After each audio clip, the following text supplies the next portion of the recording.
गधा। कृष्णापुर नामक गांव में एक कपड़ों के व्यापारी रहता था।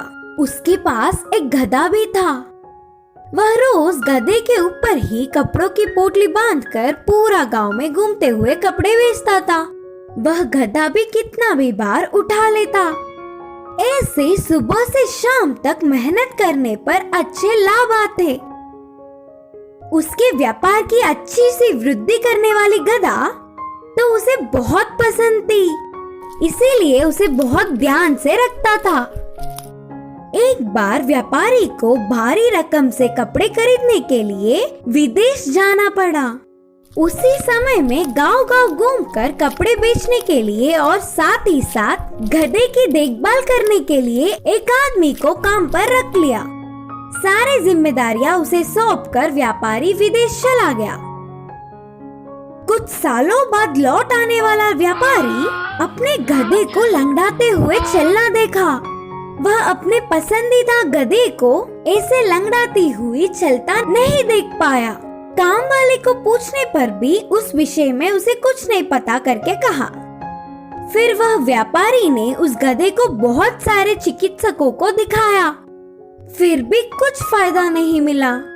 गधे को देखने वाला कोई भी वह क्यों ऐसे लंगड़ाती हुई चल रही है इसका कारण नहीं बता पाया। ऐसे कुछ समय बीतने के बाद उस गांव में एक साधु आया। महाज्ञानी साधु उसकी गधा क्यों लंगड़ा रही है कारण बोलेंगे करके विश्वास करके उनके पास गधे के साथ गया।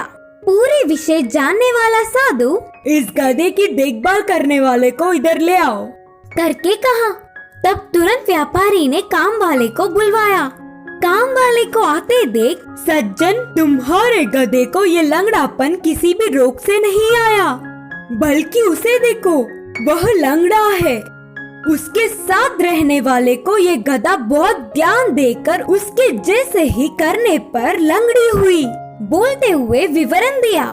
हमारे आसपास के रहने वालों का प्रभाव हम पर ही ज्यादा पड़ता है।